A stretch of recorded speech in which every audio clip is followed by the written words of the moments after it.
prior to turning in tonight, and well, I have a video uploading. I figured I might as well do this. Last night I watched the Die Hard movie, or not Die Hard. There's a reason I'm going to say Die Hard, because it was Bruce Willis, but it was Death Wish. It was the remake of Death Wish, of course, because the original Death Wish was Charles Bronson. Now, I'm old enough to remember the original Death Wish, and to know that I didn't like it.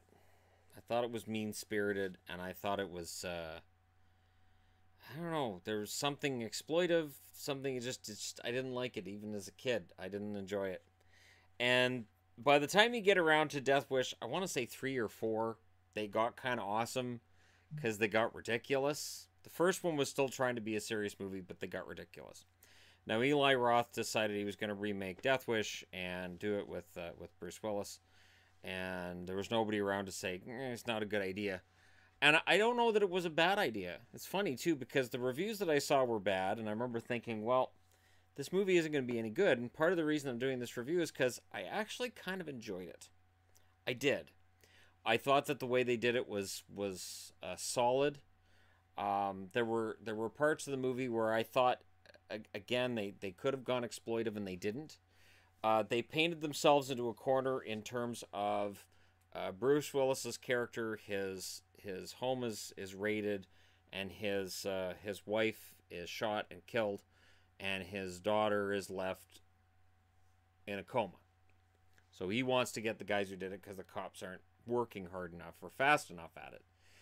Now, the movie does a really good job of skirting the line between glorifying this avenging angel type and condemning it. It walks that fine line. Now, there is a really obvious Rush Limbaugh in this movie. There's a DJ that, yeah, I had to turn and look at the camera because I'm like, really, he sounds like Rush Limbaugh. And that was clearly what they were going for. And if you haven't seen it and you watch it, you'll see what I'm talking about. The way that the guy talks, all of his little taglines, it's all Rush Limbaugh. Sounds, acts like Rush Limbaugh.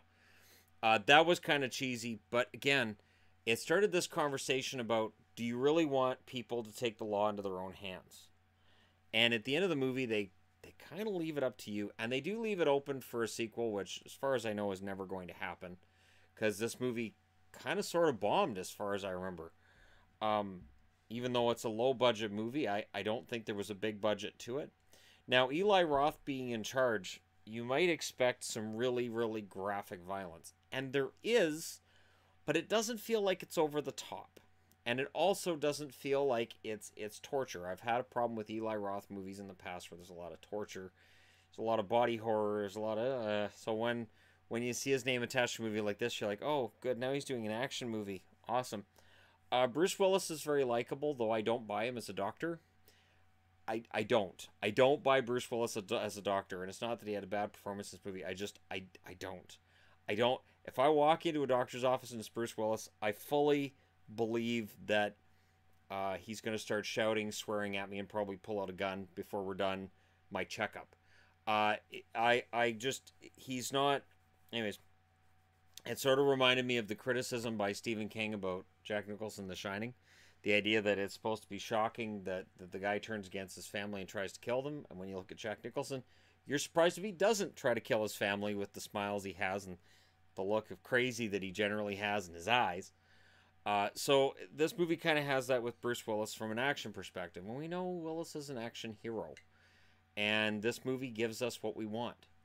It shows him as a novice with a gun, which I thought was a nice touch. There's a part of the movie where I thought, wait, did he get shot? And then, no, he didn't get shot. It's just he wasn't ready for the kickback from the gun, and it cut his hand. Good. That's something they don't talk about in movies. You know, movies just people go, oh, yeah, I've never fired a gun before. Bang, bang, bang, bang, bang. Or they aim a rifle, or they aim a shotgun, or some kind of an automatic weapon. And I've watched movies where I say, and I do not have a gun. I have never fired a gun. But I know, because of kickback, can't hold a gun like that movie has, or this movie has. Like, I've had so many moments watching a movie where I watch somebody holding a gun and I go, that's probably not right. Somebody's going to lose an eye holding it right. Like, you know what I'm talking about. If you have any propensity for firearms, or you know what I'm talking about, then yeah, you know, the kickback is a real thing that never gets addressed in movies. So it's nice to see it addressed in this movie. I thought the police officers were played well. They weren't played as bumbling. And it has. I'm not going to spoil the ending for people who haven't seen it because I genuinely enjoyed the movie. I watched it by myself because it's not Yvonne's cup of tea. It's an avenging angel type movie where guys go around shooting people and getting revenge and just killing bad guys. Really not her cup of tea, and it's not a fun B movie ish kind of horror movie thing. So I really can't see her enjoying this movie at all. But yeah, I enjoyed it. I did, and I will say I enjoyed it more than the original, and I didn't expect that. In the original, of course, Charles Bronson is left with a moral conundrum in that the guy who is responsible for the death of his wife is playing it that he's insane. Like, I am criminally insane. I'm going to get off on this. I am not going to jail. I'm criminally insane. And Bronson's left with a choice to wait till the man's arrested or kill the guy. And it's Charles Bronson, so spoiler alert, kill the guy wins. This movie, it there's a part in this movie, and again, I'm not trying to spoil it, where it kind of goes almost off the rails, and it's towards the end, and it's about his brother, and his brother is fantastic. I believe it's Vincent D'Onofrio plays his brother. Really kind of fantastic in this movie, okay, and it's a part that seems to get better as the movie goes along. I really enjoyed his character towards the end, and there's a part where, of course, you're going to have a part where people find out what's going on and that Bruce Willis is this vigilante out there. And when his brother found out, I thought, oh, this could go so wrong. So wrong. And they played it perfectly. I thought they played it perfectly, and I thought the script from that moment forward is really, really smart. Because, again, cops in these movies are usually portrayed as stupid. They're not portrayed as stupid in this. There is usually some ridiculous shootout that happens and you never hear a siren, and you're left going, seriously, nobody called the cops? That doesn't happen in this movie. You hear sirens pretty darn quick. And towards the end of this movie, there are some genuinely tense scenes involving Bruce Willis's character, Dr. Kersey, and his daughter. And you start thinking, they wouldn't actually kill his daughter off here, would they? Is this movie going to actually... And remember, it's an Eli Roth movie. So as much as you might say, they won't do that, it's an Eli Roth movie. He does horrible things to human beings in his movies. So yeah, Eli Roth would absolutely kill the daughter. And it is that unpredictability at the end that I thought made it really satisfying. I thought the ending was nicely done, very satisfying, and it leaves you with the idea that yes, Bruce Willis could have gone out and kept killing bad guys on the streets, but odds are he's probably not going to. It's probably done for him. He's probably aware that you're better off not to go down that path, which is a lesson that in Bronson and Cannon movies you don't really learn, because where's the fun in that? But yeah, it was a good movie. I would rate it probably I'll say 7.5 out of 10, because there were parts that didn't really interest me. There were parts where I thought it was kind of slow. There were parts where I thought it was kind of silly.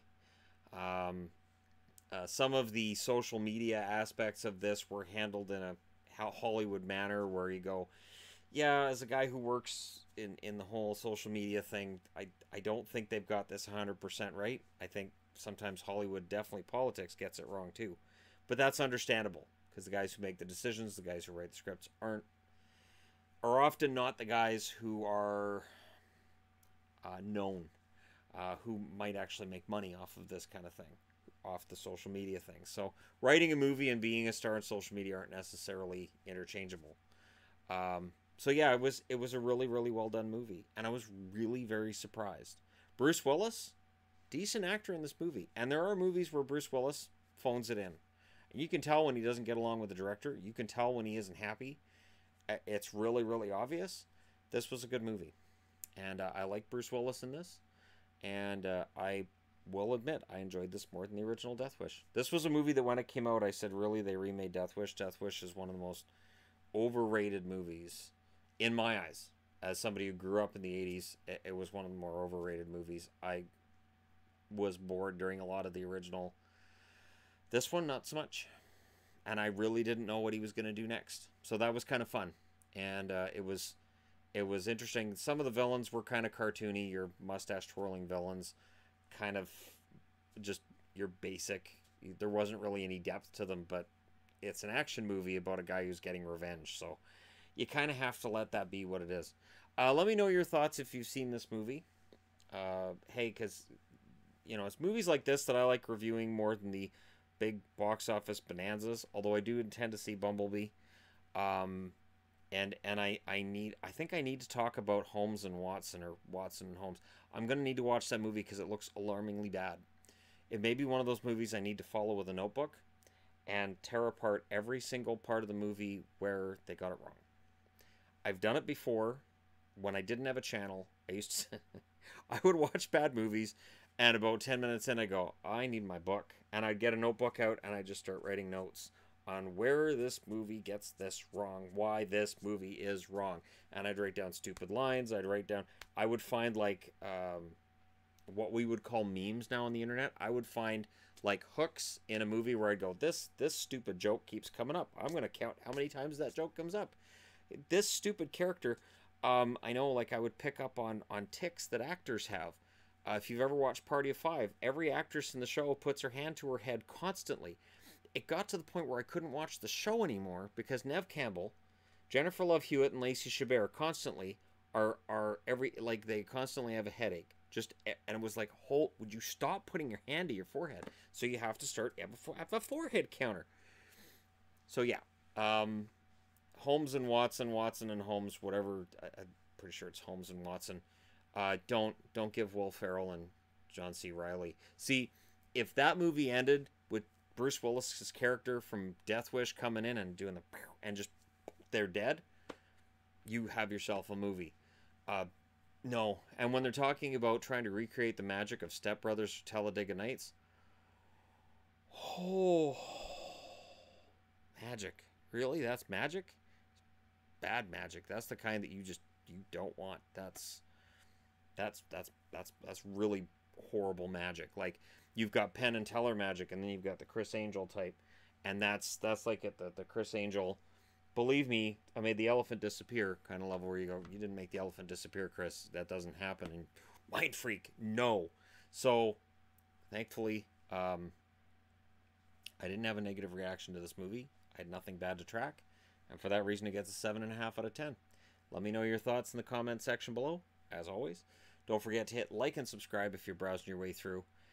And name an action movie that's come out recently that's not Fast and Furious, because those are just ridiculous, that I may not have seen and I might enjoy, because I'm kind of getting the hankering for watching some more action movies, because I haven't watched them in quite a while.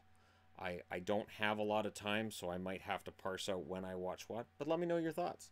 Thank you guys so much for watching, as always, and I'll talk to you again soon.